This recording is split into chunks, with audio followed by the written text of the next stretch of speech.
Hey, sixth graders, we are going to do our second lesson here on ocean currents. If you have not already read the article, then you should make sure that you read that before you start this lesson. Hopefully I don't talk too fast because my computer keeps freezing, so now this is the third time I've tried to do this and I don't want to try to rush through now. So we are trying to figure out what role ocean currents play in determining the air temperature. So we already have looked at one cause for the effect air temperature of a location. Now we are looking at another cause. So the first cause we looked at was latitude, and now we're going to look at ocean currents. So let's quickly review latitude here. So we already have talked about how we can use the equator to better understand how there are different amounts of energy that are being put into the air based on what we receive from the sun.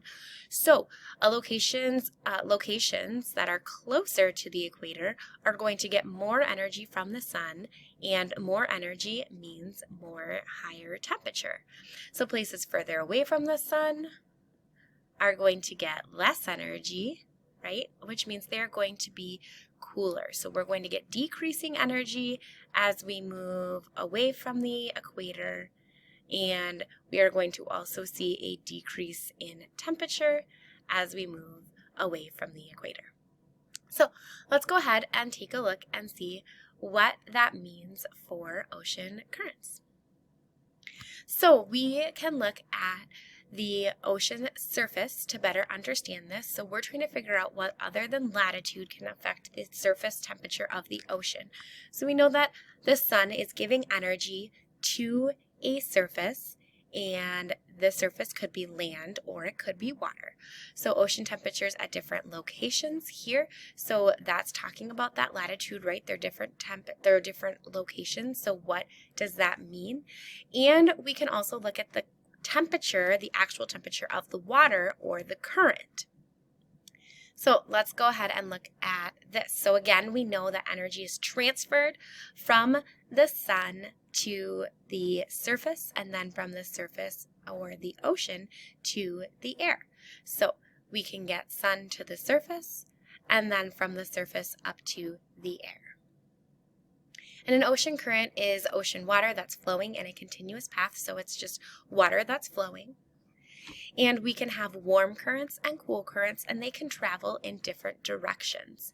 So our warm currents are currents that are traveling from the equator, because we know that they, just like the land, our ocean water is getting the most energy from the sun at the equator, so we're going to have the warmest water, and it's getting a decreasing or the least amount of energy from the sun up at the poles, so we are going to have cooler water.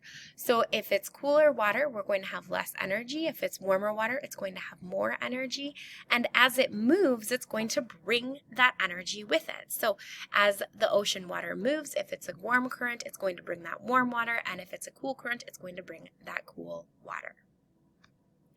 So we're going to look at two locations, Buenos Aires and Cape Town, and we are going to compare them by looking at the differences or the similarities in their what we know about them.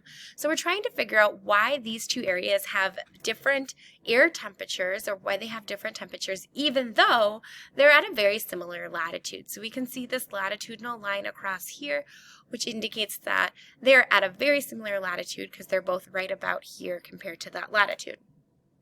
So Buenos Aires is getting a warm current that's coming, a water current that's coming down from the equator. So it's carrying more energy and it's moving warm water. Whereas Cape Town, as you can see here with this arrow, it's getting a water current flowing by from the poles, which means that it's getting less energy and it's moving cooler water in that direction. So we are going to try to investigate here in this lesson to figure out what that means for a location's air temperature. Again, these two are in similar latitudes, so what do these ocean currents do to affect those location temperatures? So we could look at an ocean surface temperature map. So this map here helps us understand what the surface temperature of that ocean is. Again, we could go from -8 degrees Celsius all the way up to 33 degrees Celsius, 33 degrees Celsius being the warmest, -8 being the coolest. And as you can see here, our equator is going to be the warmest, and it's going to be decreasingly cooler as we move towards the poles. So as we zoom in, we can see that the ocean surface temperature near Buenos Aires is higher, and down by Cape Town, it's a little bit cooler. We can see it's like orange, and we have orange to yellow, and over here we mostly just have green. We also have those ocean currents that we can look at. So we can see that this ocean current is coming from the equator, meaning it's probably carrying more energy and warmer water. And we have this ocean current down here coming from the pole, which is going to carry cooler water and less energy. In your folder today, you are going to see a series of assignments that look similar to this, and I'm going to briefly chat through them and use 1 more minute of your time. But the first assignment is this, and it's going to be on paper. So you're going to need to collect this 2-page paper. The first page is just some information that you should carry with you excuse me, throughout this lesson. So you're going to fill in the blanks on the first side of the paper, and then you're going to hold on to that. And then on the back side is a cause and effect page, which you can start collecting notes and adding to that as you work through these investigations, or you can wait until you're done with all the investigations to add to that information. So you're going to hold on to this for all of lesson 2 and turn it into me at the end of the lesson. Then you have a series of 1, 2, 3, 4 different investigations that you are going to complete. So the first one is called uneven warming, where you are going to look at what would happen if in a water basin or in a water tub where there is uneven warming. And then you're going to collect some data and then do answer some questions. Then you are going to look at one that is about the ocean in motion. And with this one, you're again going to collect some data about what happens to the ocean. Is the ocean actually moving? Why is the ocean moving? What do you think about those things? So you're going to collect some data there. And then you're going to look at the effects of ocean currents by comparing some hot water and some cool water. And in this one, you're going to need a little bit of help from an adult, but just make sure that you're seeking that so you can get that really hot water and you can get that cool water to collect that information.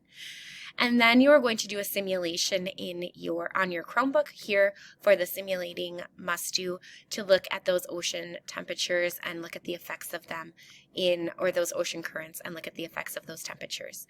So I hope that you enjoy this lesson and that it's a little bit different and that you enjoy each of these investigations.